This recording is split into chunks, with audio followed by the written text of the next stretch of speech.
प्यारे बच्चों, आज हम कक्षा 10 के अर्थशास्त्र की पुस्तक आर्थिक विकास की समझ के अध्याय 2 को पढ़ेंगे। यहाँ आप देख रहे हैं कि लोग विभिन्न प्रकार की गतिविधियों में कार्यरत हैं, यानी वे विभिन्न प्रकार के जॉब कर रहे हैं। इनमें से कुछ गतिविधियाँ उत्पादन करती हैं और कुछ सेवाएं प्रदान करती हैं।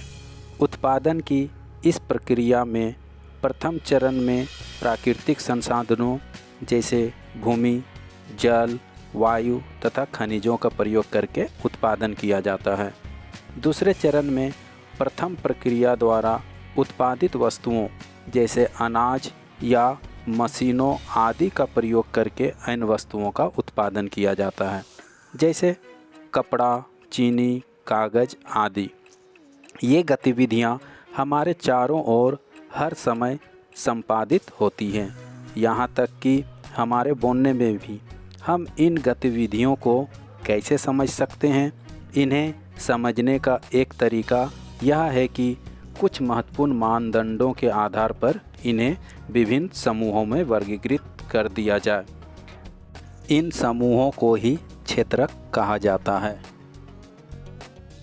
आज हम पढ़ेंगे अर्थशास्त्र के पाठ 2 भारतीय अर्थव्यवस्था के क्षेत्रक, सेक्टर्स ऑफ इंडियन इकोनॉमी।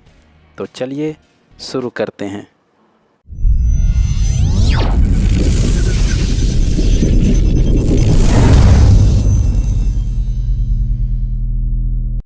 भारतीय अर्थव्यवस्था के क्षेत्रक को 3 भागों में वर्गीकृत किया जाता है। पहला प्राथमिक क्षेत्रक, दूसरा द्वितीयक क्षेत्रक और तीसरा तृतीयक क्षेत्रक। आज के इस वीडियो में हम लोग इन्हीं 3 क्षेत्रकों के बारे में चर्चा करेंगे।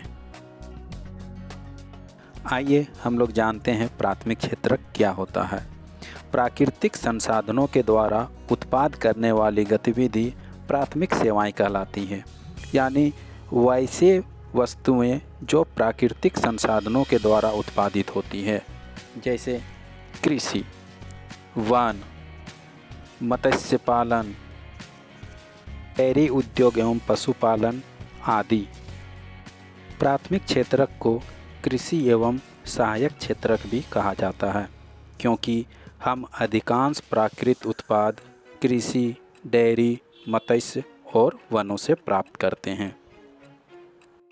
आइए अब जानते हैं द्वितीयक क्षेत्रक को। प्राकृतिक संसाधनों में परिवर्तन कर उत्पादन करने वाली गतिविधि द्वितीयक क्षेत्रक कहलाती है, यानी द्वितीयक क्षेत्र में वे क्रियाएं शामिल हैं जो प्राथमिक क्षेत्र के संसाधनों का प्रयोग करके विभिन्न वस्तुओं का निर्माण करती है, जैसे गन्ने से चीनी बनाना तथा कपास से कपड़ा तैयार करना। इसके और भी उदाहरण हैं, जैसे जूता, कार आदि। बच्चों, यहाँ एक बात जानना आवश्यक है कि यह प्राथमिक क्षेत्रक के बाद अगला कदम है। यहाँ वस्तुएं सीधे प्रकृति से उत्पादित नहीं होती है, बल्कि निर्मित की जाती है। जिस तरह कृषि वस्तुएं या अन्य प्राकृतिक संसाधन सीधे प्रकृति से उत्पादित होती थी, वैसी बात द्वितीयक क्षेत्रक में नहीं होती है। यहाँ मशीनों की सहायता से या कुछ वस्तुओं को हाथों से निर्मित किया जाता है। चूँकि यह क्षेत्रक विभिन्न प्रकार के उद्योगों से जुड़ा है, इसलिए इसे औद्योगिक क्षेत्रक भी कहा जाता है। चलिए अब तृतीयक क्षेत्रक को समझते हैं। प्राथमिक और द्वितीयक क्षेत्रों में विकास के लिए सहायता करने वाली गतिविधि तृतीयक सेवाएं कहलाती हैं। यानी इसका तात्पर्य यह हुआ कि तृतीयक क्षेत्र में किसी वस्तु का निर्माण न करके केवल सेवाएं प्रदान की जाती हैं। देखिए, प्राथमिक और द्वितीयक क्षेत्रक में क्या होता है? वस्तुओं का उत्पादन किया जाता है। तो जो वस्तुएं उत्पादित होती हैं उनका क्या होता है? उन उत्पादित वस्तुओं को थोक एवं खुदरा विक्रेताओं को बेचने के लिए ट्रकों और ट्रेनों द्वारा परिवहन करने की ज़रूरत पड़ती है ना। कभी कभी वस्तुओं को गोदामों में भंडारित करने की आवश्यकता होती है, क्योंकि जो भी वस्तुएं उत्पादित होती हैं उनको गोदामों में भंडारित करते हैं और फिर गोदाम से भंडारित वस्तुओं की सप्लाई की जाती है।